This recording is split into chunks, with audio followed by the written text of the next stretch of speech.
Va a llegar un día en que estemos en el más allá.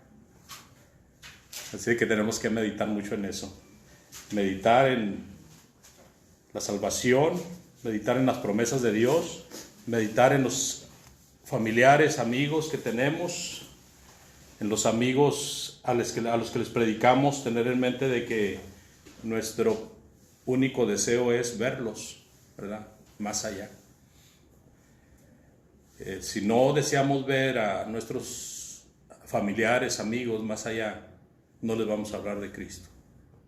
Pero si deseamos verlos más allá, si deseamos ver a nuestros hijos, a nuestros padres, a la esposa, al esposo, nosotros tenemos que pensar en ellos como almas que necesitan a Cristo.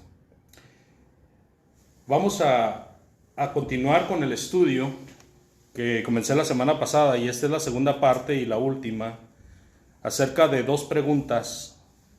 ¿Se puede perder la fe? ¿Se puede perder la salvación? Ustedes recordarán, la semana pasada estuvimos hablando acerca de si la salvación no se tiene, no se puede perder. Y lo mismo pasa con la fe. Para perder la fe hay que tener fe.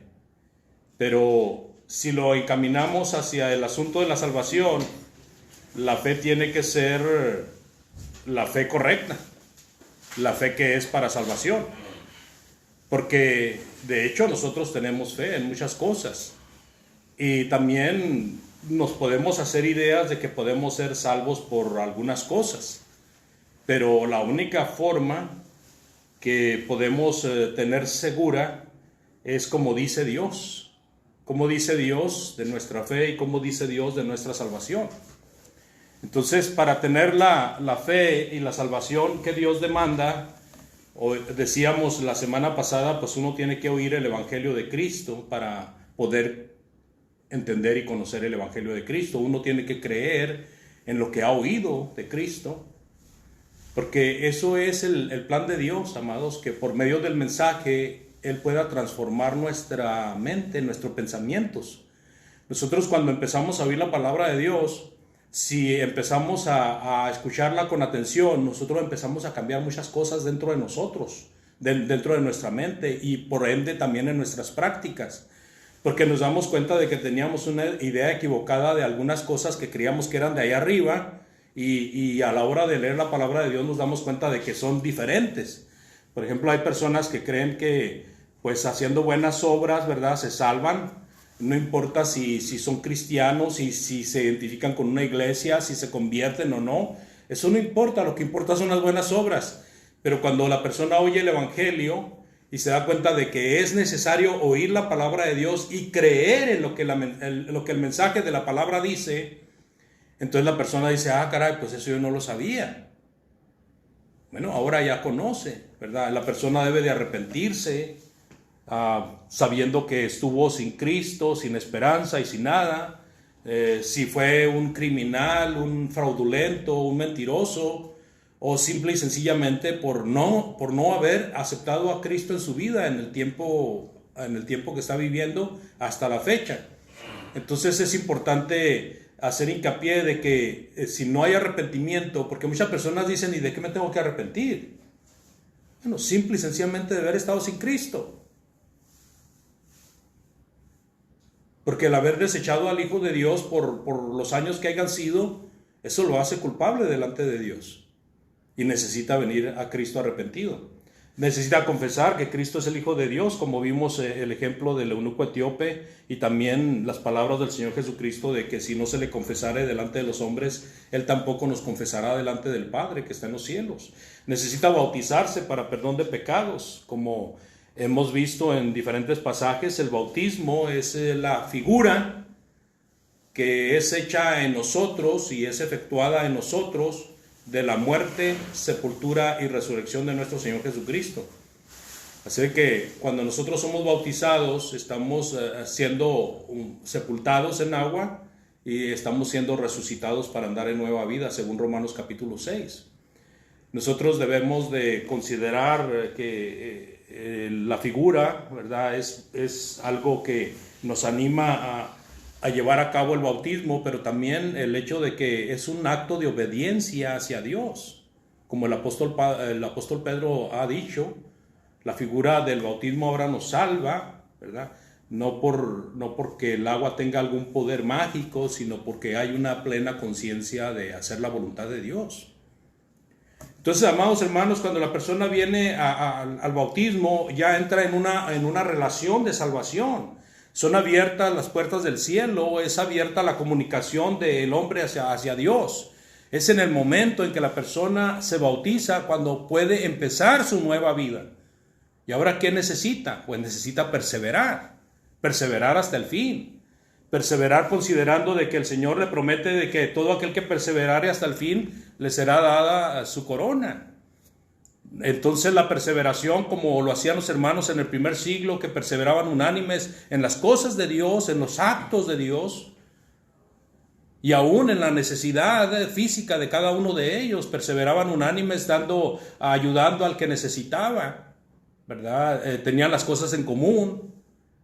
Que es la aplicación para nosotros hoy en día, es que, por ejemplo, cuando somos miembros de la iglesia del Señor, pues todos los miembros se preocupan de nosotros. Por cierto, ¿se ha preocupado usted por los ausentes? Por hermanos que no están viniendo a las reuniones y o que vienen muy retirados. Mándeles un mensaje, comuníquese con ellos, anímelos. Fíjense que hay una actitud muchas veces de los que no tenemos esa práctica de abandonar mucho las reuniones, sino que tratamos siempre de mantenernos fieles en las reuniones.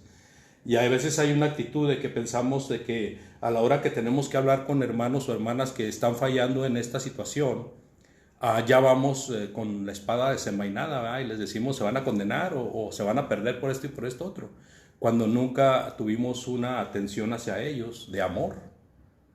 Les amamos, les extrañamos, nos preocupamos por ustedes. Eso es exactamente lo que hacían los hermanos del primer siglo.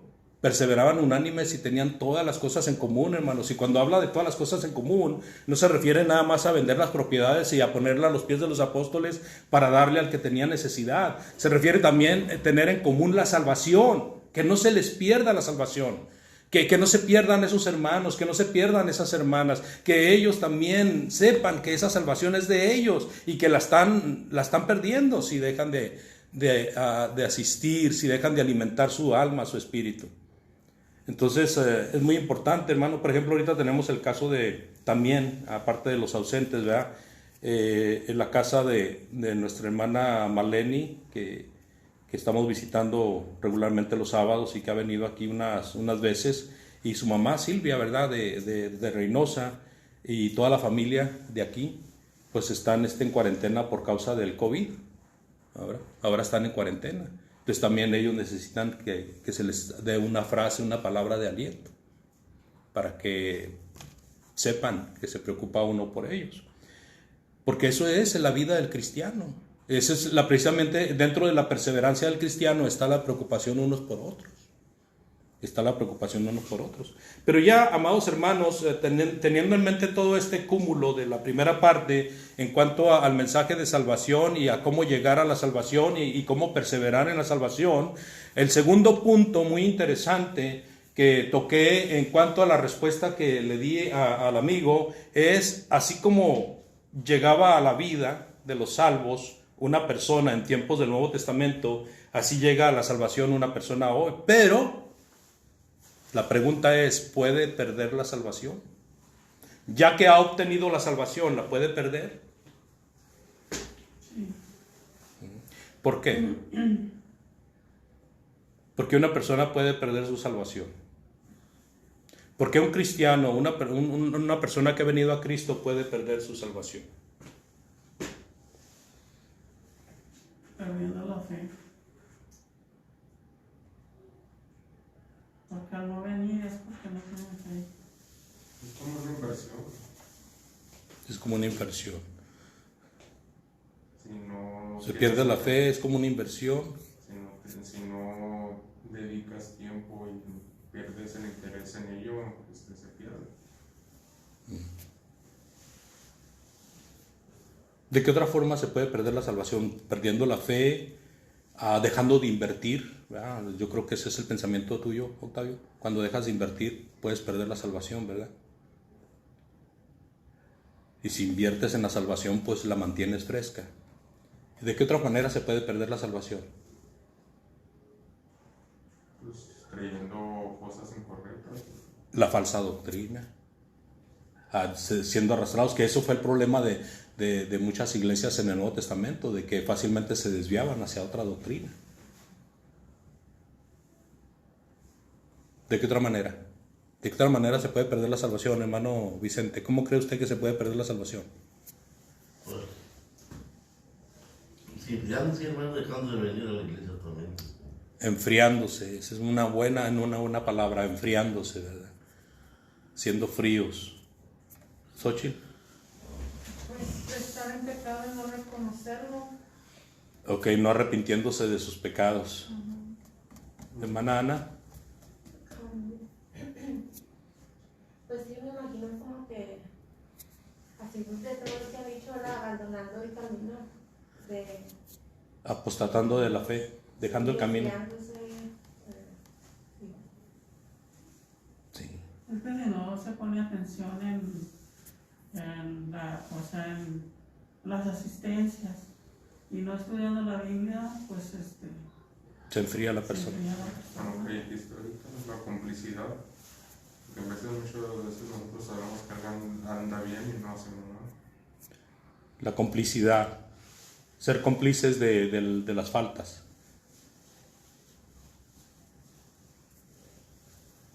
¿Será que hay temor, o sea, tenemos miedo de preocuparnos por los hermanos que están ausentes? ¿Será que tenemos miedo de decirles algo? Más bien, yo creo de la manera que, pues sí, es un temor de que cómo lo van a tomar. Si hay un temor. Porque a veces, pues uno puede ser Que se como ofenda a más la persona. cariñoso que puede ser. Pero no les va a gustar. A todo el mundo le gusta. ¿Decías, Cecilia? Porque se ofenden, que les dices. Se ofenden. Por eso, hermano, por ejemplo, yo, personal que he intentado sí hablar, a veces ya no sé hasta dónde, o así como que de no verme tan, que pongo gorro, no sé. Para y que luego vengan y que digan, para que la hermana Ana no esté molestando. Bueno, hermanos, es precisamente actuar con amor. Mire, si nosotros actuamos con toda paciencia y doctrina, considerando que nosotros también podemos fallar, ya eso nos da un primer paso. Ya el segundo paso va a ser un poquito diferente y ya el tercer paso va a ser más diferente. Pero si nosotros nos vamos hasta el tercer paso sin haber pasado por el 1 y por el 2, ¿sí me explico? Es donde muchas veces la persona tiene razón en enojarse. Pero si una persona es tratada con todo cariño y con todo respeto y se le hace notar que se le extraña, que se le quiere, que uno quiere lo mejor, ¿verdad? Usted ya dio el primer paso de demostración de amor. Ya no va a haber la justificante de que pues nunca me hablan y cuando me hablan enojados.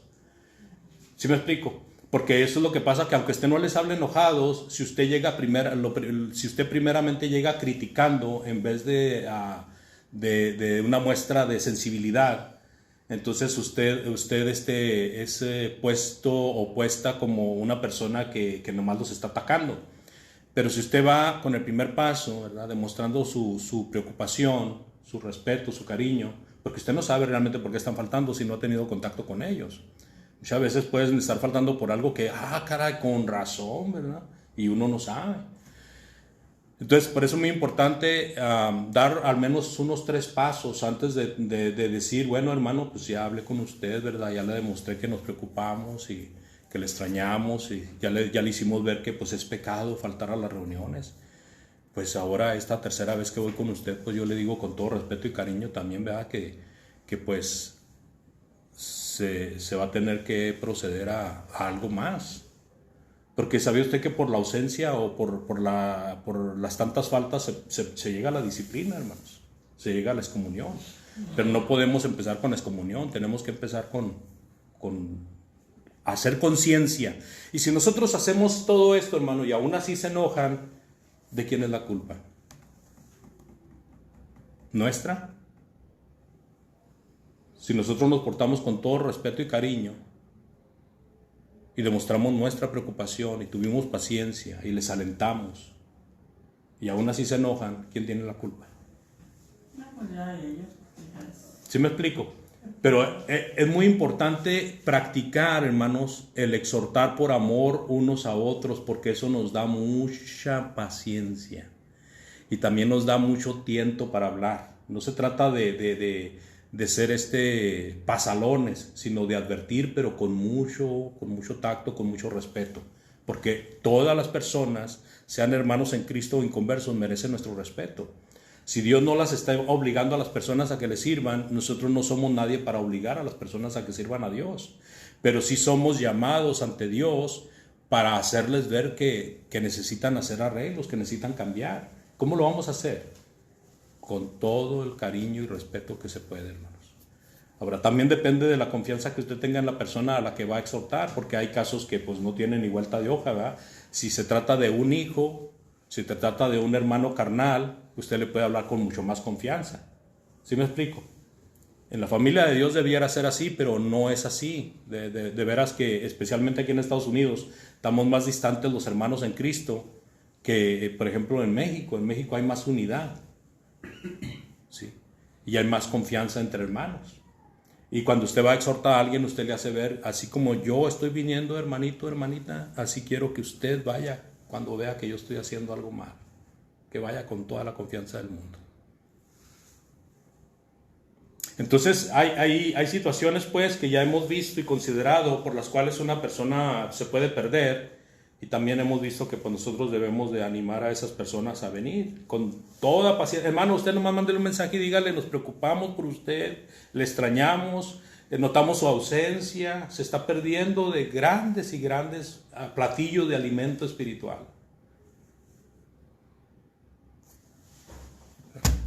Así de sencillo.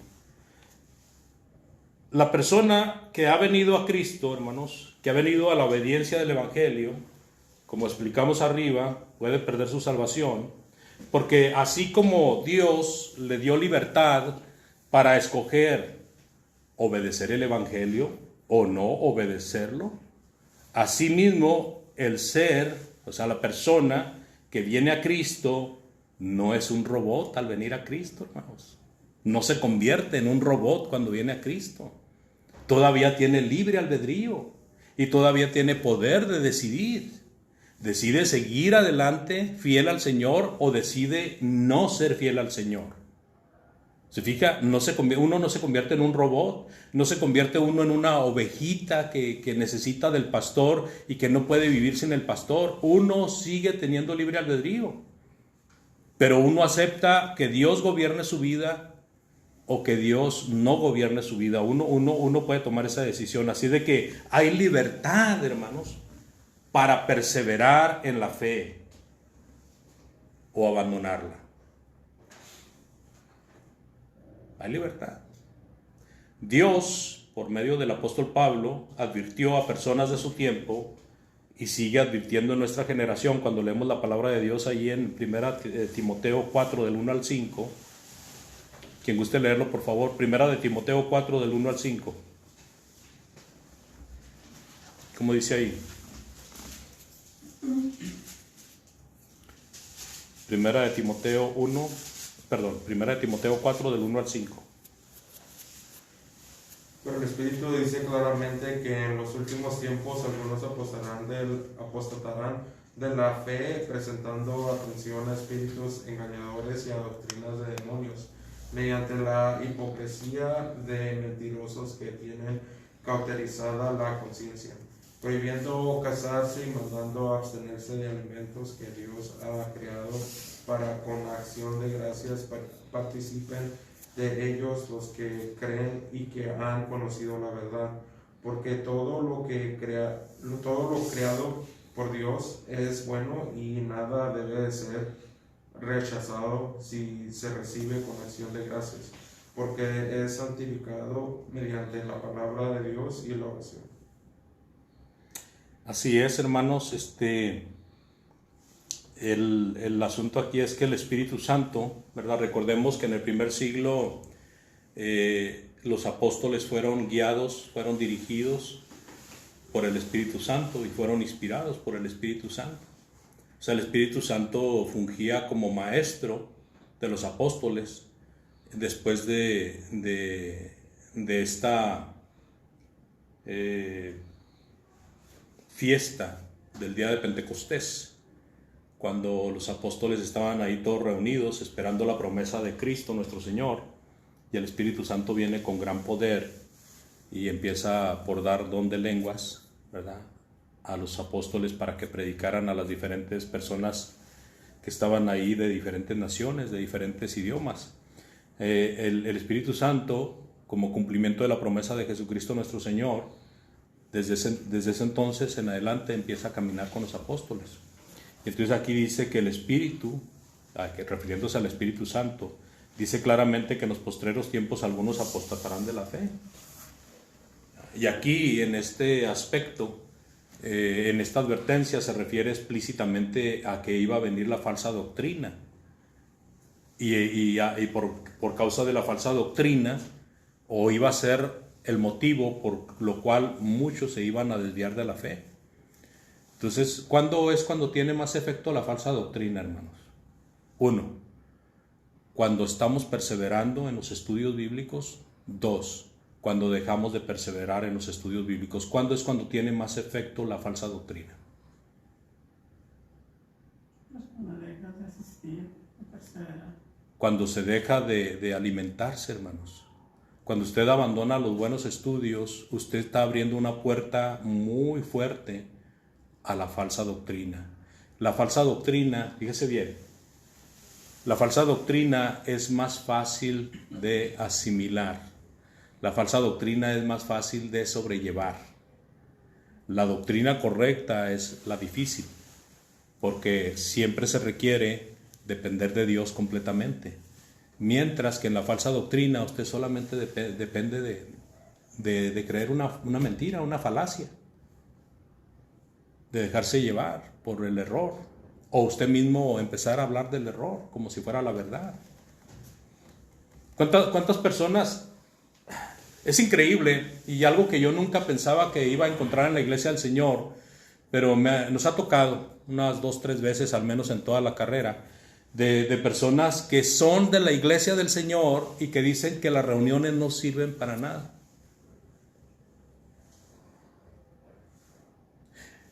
Hermanos que son miembros del cuerpo de Cristo, que dicen que no es deber estar en cada reunión. O sea, ¿qué? ¿Estás hablando en serio de que no es correcto reunirse en cada reunión? Y esas personas que se levantan con ese pensamiento empiezan a arrastrar a otras fácilmente, se las llevan. Así de que si usted tiene comunión con un grupo de 30, 40 personas y se le empieza a dar puerta a esa doctrina, y los que están firmes, los que están maduros, no se dan cuenta de que acá está uno trabajando por debajo del agua, diciéndole a los demás que no necesitan venir a todas las reuniones. ¿Qué va a pasar con ese grupo de 30, 40? Se disminuye, hermanos. Y si acaso quedará la cuarta o la tercera parte, todos los demás son ganados, ¿verdad?, por la falsa doctrina. Entonces, en el tiempo de Pablo, el punto era que se estaba enseñando de que no debían, se iba a enseñar que no debían de casarse los que eran miembros del cuerpo de Cristo, y que no debían de comer ciertos alimentos. Estas dos costumbres tienen mucho pegue, porque cuando una persona quiere agradar a Dios, lo primero que piensa es no voy a casarme para servir mejor a Dios. Y entonces ahí puede entrar fácilmente el pensamiento de que el fiel debe de ser soltero, especialmente el que está ministrando las cosas de Dios debe de ser soltero. Es fácil, pega fácil, pero nosotros nos damos cuenta de que no tenemos esa prohibición por parte de Dios. Y en la cuestión de los judíos tenían la costumbre de abstenerse de ciertos alimentos que el Antiguo Testamento decía que eran inmundos. Y viene uno en el tiempo de Cristo y enseña de que hay ciertos alimentos que son inmundos y que se deben de dejar de comer. Y que si no se dejan de comer es pecado. Es fácil de ganar porque ya había la tendencia, ya la mentalidad ya estaba predispuesta para abstenerse de ciertos alimentos. Ahora se acepta como un mandamiento y se hace ley. Eso es lo que iba a pasar, es lo que está advirtiendo el apóstol Pablo. Eran debilidades de hermanos que tenían comunión con Timoteo. Y entonces iba a llegar, la apostasía iba a llegar por ese lado, con esas falsas doctrinas. El Espíritu Santo, hermanos, le está diciendo a Pablo lo que estaba por suceder. Hermanos apostatarían de la fe. La palabra apostatar, como hemos visto en clases pasadas, quiere decir apartarse, salirse, desechar el camino.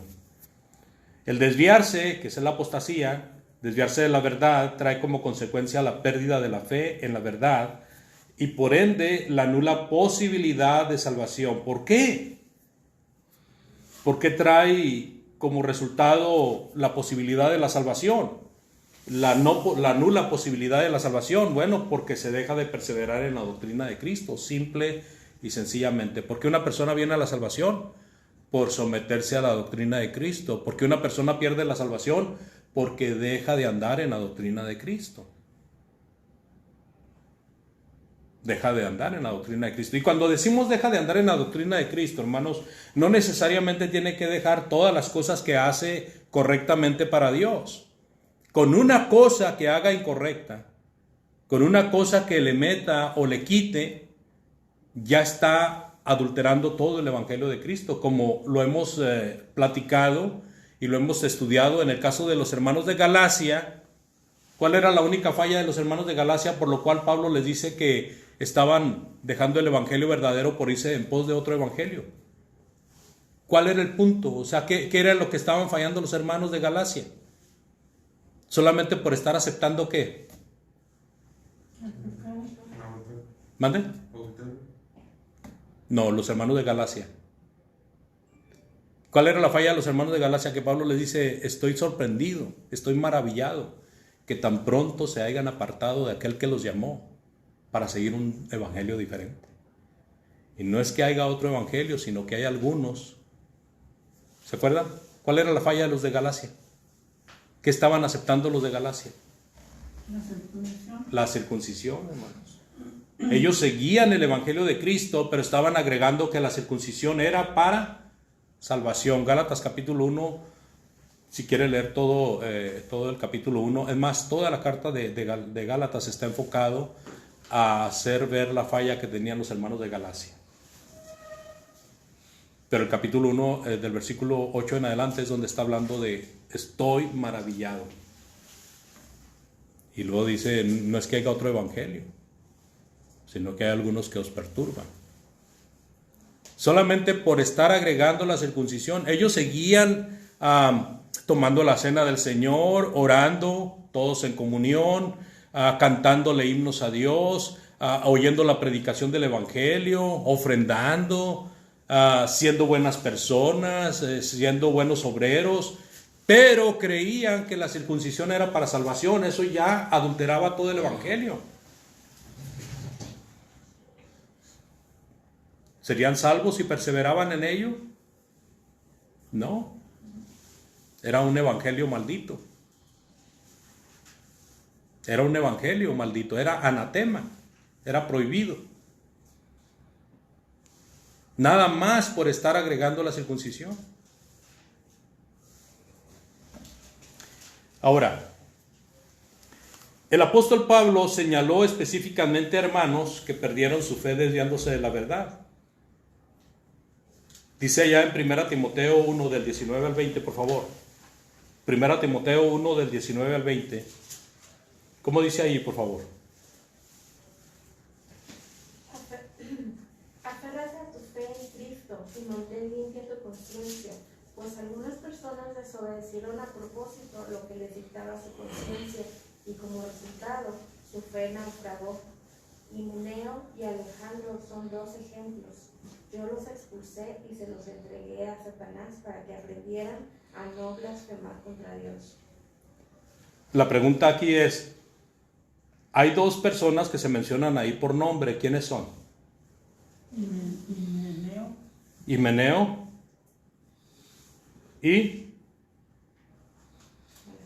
y Alejandro. ¿Ok? ¿Estas personas eran hermanos en Cristo? Pues sí. Sí, eran cristianos. Estaban dentro del cuerpo de Cristo. Fueron echados del cuerpo de Cristo. Perdieron la salvación. Sí. ¿Sí? ¿Por qué? Porque naufragaron en cuanto a la fe. ¿Qué quiere decir naufragar? ¿Qué es un náufrago? Que anda por donde quiera. ¿Mande? Que anda por donde quiera. Un náufrago que anda por donde quiera. Porque anda navegando en otras partes. Se los voy a decir en chino a ver si se entiende. Chinchulancha. Un náufrago es uno que queda en el mar a la deriva, hermanos. Se hundió el barco, se quebró, se perdió y él está ahí en el medio del mar. Ese es un náufrago. Está naufragando en medio del mar. Es una persona perdida. En el sentido espiritual, nosotros estamos en un grande mar. Nosotros debemos de cuidarnos de no naufragar en ese mundo que vivimos. Bueno, estos hombres naufragaron en cuanto a la fe. ¿Qué quiere decir? Ellos aceptaron una falsa doctrina. En otra parte de la escritura dice que ellos enseñaban que la resurrección ya había venido. O sea, estaban enseñando a los hermanos del primer siglo, la resurrección ya vino. O sea, la resurrección que el Señor Jesucristo prometió para el fin de los tiempos.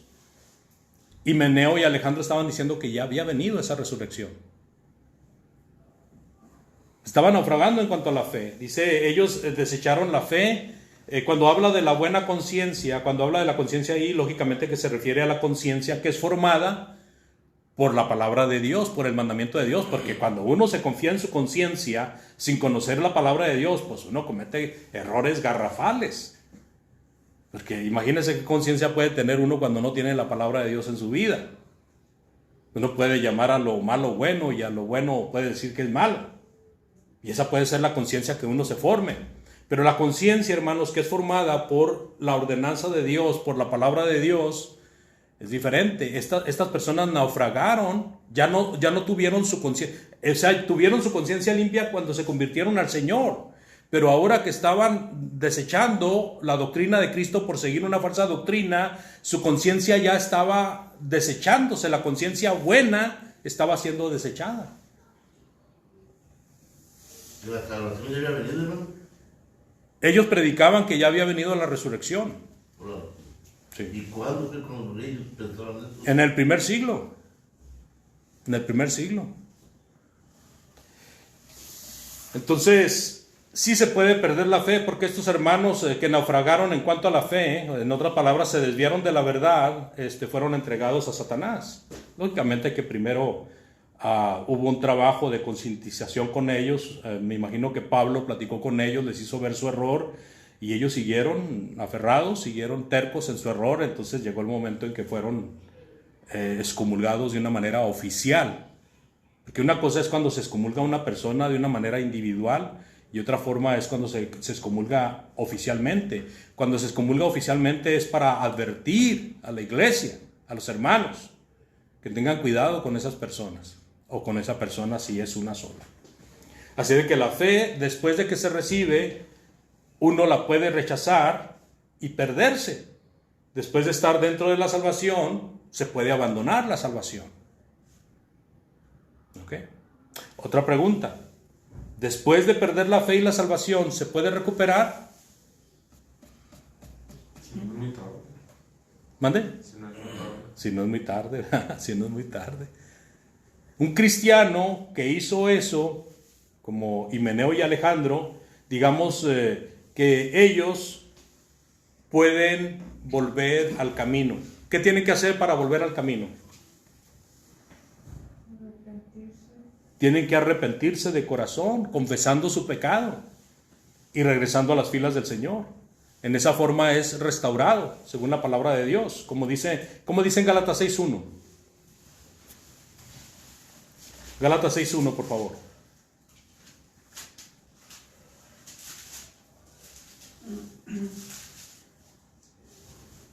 Hermanos, si alguno fuere sorprendido en alguna falta, vosotros que sois espirituales, restauradle con espíritu de mansedumbre, considerándote a ti mismo, no sé que tú también seas tentado. Así es. Qué interesante, ¿no, hermanos? Entonces, una persona que ha fallado de tal magnitud en contra de Dios puede venir otra vez a la salvación si se arrepiente de corazón. La iglesia, los hermanos en Cristo, debemos de estar dispuestos, debemos de estar preparados para perdonar al pecador, para aceptarlo en las filas, para orar por él, pidiéndole a Dios que le restaure. Que le ponga, la palabra restaurar quiere decir que ocupe el lugar que antes tenía o que sea puesto igual como antes. ¿Verdad? Como cuando se restaura un cuadro o una pintura, ¿verdad? Usted manda a restaurar un cuadro valioso, por ejemplo el de la Mona Lisa. Y dice, quiero que me restaure ese cuadro porque ese cuadro es muy valioso y es muy simbólico, ¿verdad? Ok. ¿Qué hacen con el cuadro para restaurarlo?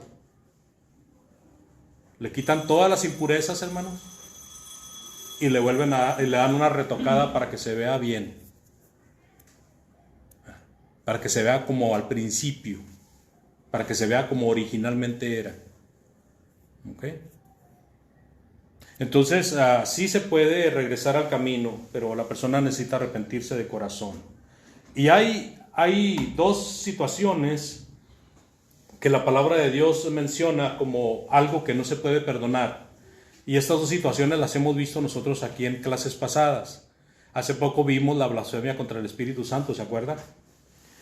Cuando se habla de la blasfemia contra el Espíritu Santo, que está en el capítulo, me parece 2 o 3 de Marcos, la blasfemia contra el Espíritu Santo, se habla de saber que esto es de Dios, ¿verdad? Como el hecho de que Jesucristo estaba obrando milagros, señales, prodigios, sacando demonios, sanando enfermos, ¿verdad?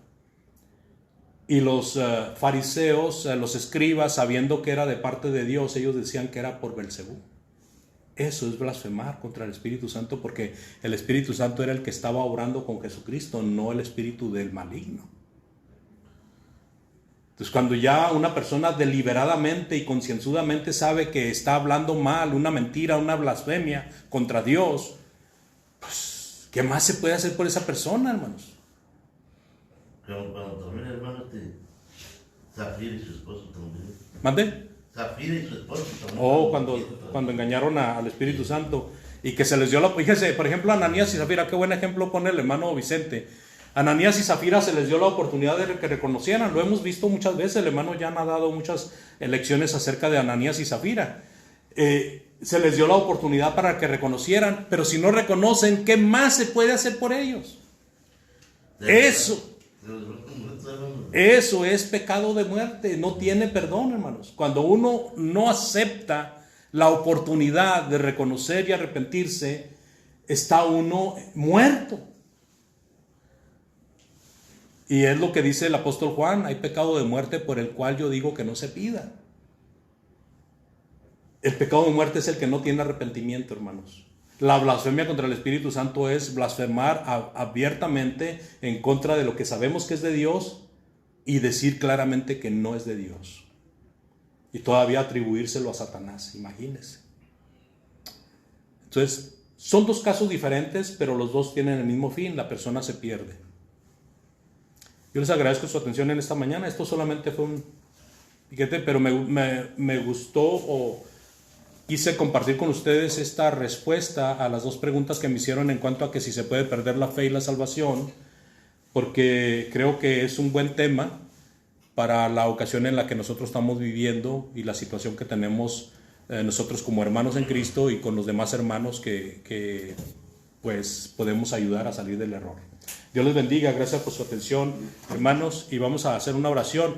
Acordémonos por favor de la familia, se me olvida, Anguiano, ¿verdad? Que ellos están ahorita en cuarentena, la hermana Silvia, la hermana Maleni y su familia están en cuarentena por causa del COVID. Arellano. Anguiano. Arellano. Porque Arellano y Arellano.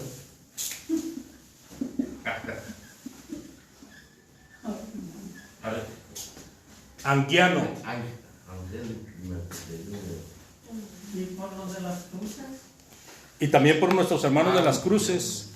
Los hermanos de las cruces, ayer estuve platicando con un hermano de allá del Paso y me dice que los hermanos de las cruces han tenido una infección muy fuerte, o sea, en volumen, porque fue en la reunión, alguien iba con la infección y se contaminaron muchos hermanos, de tal manera que ahorita nomás están reuniendo unos cuantos ahí en las cruces, Nuevo México. Es en la iglesia que se reúne en la Second y Braule, porque hay varias congregaciones en las cruces.